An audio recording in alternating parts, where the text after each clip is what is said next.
지은호는 자기를 이용하려던 고성이의 얼굴이 드러나는 순간 흔들렸습니다. 그리고 아무 조건 없이 옆에 서 있는 사람이 처음으로 나타나는 순간 지은호는 지금 이 두 순간을 동시에 마주하고 있었어요. 지금부터 화려한 날들 33화 예상 스토리 시작할게요. 지은호는 고성이의 계획을 알아버린 뒤 하루 종일 숨을 삼키는 기분으로 지내고 있었습니다. 평소라면 누구라도 붙잡고 실수라고 말했을 텐데 이번엔 입을 열고 싶지도 않았어요. 그 사람이 자신에게 어떤 마음도 없었다는 걸 뼈저리게 느꼈으니까요. 고성이에게 남은 건 아들의 수술뿐, 자신은 그저 수단이었다는 사실이 너무 뚜렷하게 보였죠.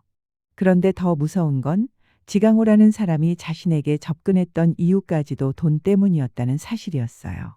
모든 관계가 한순간에 부서져 버린 느낌이었죠. 그런데도 이상하게 마음 한쪽에 계속 떠올랐던 사람이 있었습니다. 힘들 때 항상 다그치지 않고 기다려주는 사람. 이지혁. 예전 같으면 연락할 엄두도 못 냈을 텐데 이번에는 달랐어요. 은호는 마음 깊은 곳에서 한 가지를 깨달았거든요. 지금은 혼자 견디는 게 맞지 않다는 걸요. 그래서 정말 조심스럽게 메시지를 보냈습니다. 지혁 선배, 혹시 지금 볼 수 있을까요? 지혁은 메시지를 보자마자 바로 자리를 박차고 일어났습니다. 다른 사람들은 눈치채지 못했지만 그는 이미 며칠 전부터 은호 표정이 조금씩 무너지고 있다는 걸 알고 있었어요. 사람들은 잘 몰라요. 강한 척하는 사람이 무너지는 건 아주 사소한 순간이라는 걸. 그래서 지혁은 망설이지 않았습니다. 어디야? 바로 갈게.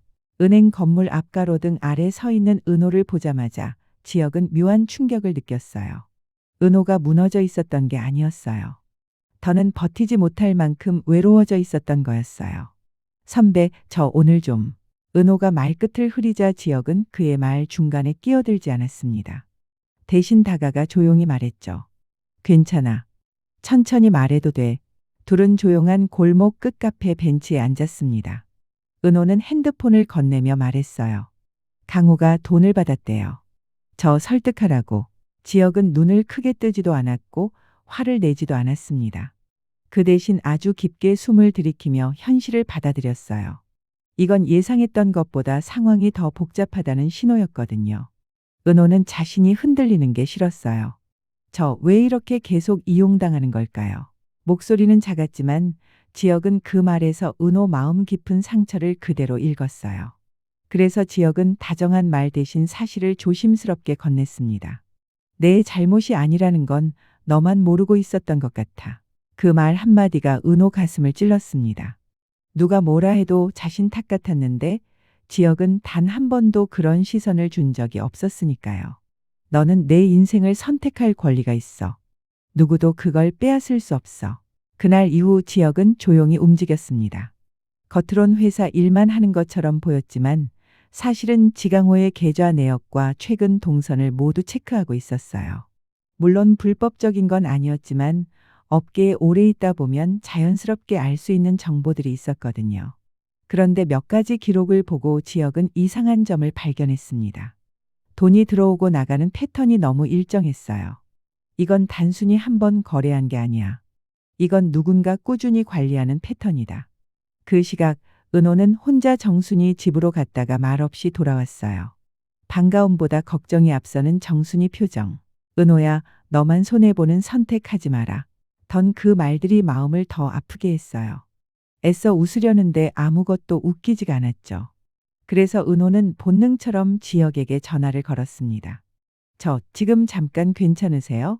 지혁은 한치의 망설임도 없었습니다. 기다려. 데리러 갈게. 차 문이 열리는 순간 은호는 처음으로 깊게 숨을 내쉬었습니다. 이상하게도 지혁 옆에서는 자꾸 마음이 내려앉았어요. 평소에는 절대로 내색하지 않을 약한 마음까지 자연스럽게 올라오는 느낌. 지혁은 은호 손을 보며 말했습니다.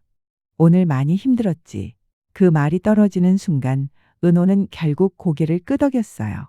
힘들었다는 말조차 쉽게 하지 못했던 사람이 그렇게 솔직해졌다는 건 이미 마음이 지혁에게 가 있다는 뜻이었어요. 그날 밤 지혁은 지강호 동선을 경찰보다 먼저 알아냈습니다.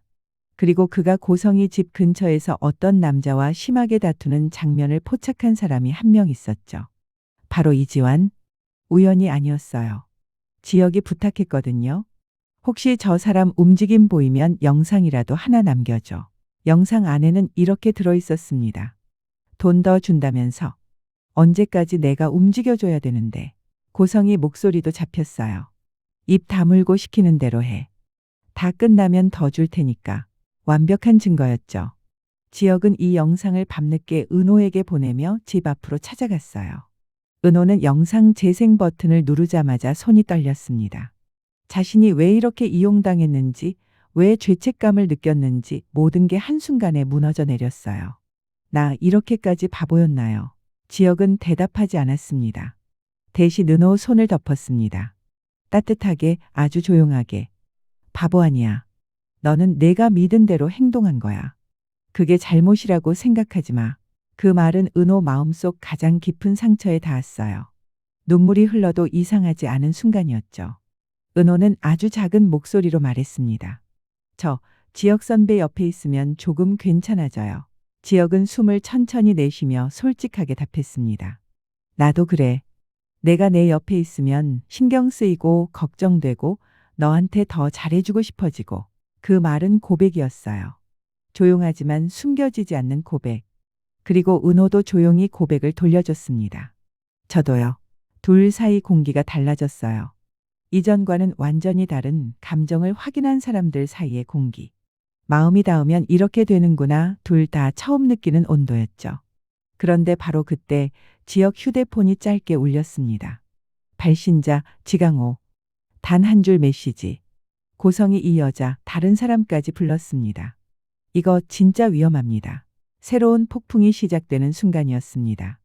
지혁은 메시지를 확인하자마자 얼굴이 굳었고 은호는 무슨 일인지 설명해달라는 눈빛으로 그를 바라봤습니다.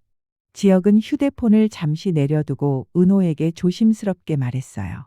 강호가 고성이 그 여자가 다른 사람을 불렀다고 했어. 내가 모르는 사람이야. 은호의 표정이 서서히 얼어갔습니다. 자신이 이미 충분히 이용당했다고 생각했는데 그게 끝이 아니라는 사실을 깨닫는 순간이었죠. 다른 사람이라면 무슨 목적일까요? 은호가 떨리는 목소리로 묻자 지혁은 곧바로 답하지 않았습니다. 대신 은호 손을 감싸던 손에 힘을 조금 더 주며 말했죠. 확실한 건 너한테 또 다른 방식으로 접근하려는 사람이 있을 수도 있다는 거야. 그러니까 이제는 절대 혼자 움직이지 마. 나한테 먼저 말해줘. 알겠지? 그 말은 명령처럼 들리지 않았어요. 지역 특유의 단단한 배려가 담긴 목소리였죠. 은호는 조용히 고개를 끄덕였습니다. 네, 알겠어요. 이젠 혼자 안 할게요. 그 대답은 약속처럼 들렸습니다. 그 순간 멀리서 자동차 한 대가 천천히 골목을 지나가는 소리가 들렸습니다. 별것도 아닌 소리였는데 은호는 괜히 긴장해서 몸을 움찔했어요. 지혁은 그 작은 반응에도 바로 알아차리고 은호 쪽으로 몸을 살짝 틀었습니다. 괜찮아. 나 여기 있어. 달래는 말도 아닌데 이상하게 그 말은 은호 마음을 깊게 진정시켰습니다. 하지만 은호 마음속 불안은 쉽게 사라지지 않았어요.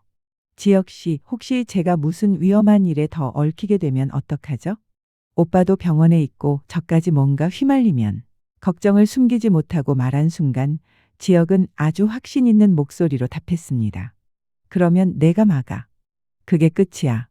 너는 내 걱정만 하고 나머지는 나한테 넘겨. 넌 지금까지 혼자 버텼잖아. 이젠 그러지 마. 그 말에 은호 눈이 천천히 젖어갔습니다. 누군가에게 이런 식으로 지켜주겠다는 말을 들은 게 아주 오랜만이었거든요. 아니, 사실은 처음이었죠. 지혁은 은호의 흔들림을 오래 바라보다가 한 문장을 더 붙였습니다. 그리고 은호야, 내 잘못 아니라고 내가 계속 얘기해 줄게. 그 말은 약속처럼 들렸고 은호 마음속 아주 깊은 곳이 그 말에 천천히 풀려가는 느낌이 들었습니다. 둘 사이 공기가 조용히 달궈져 있을 때 지혁 휴대폰이 다시 울렸습니다.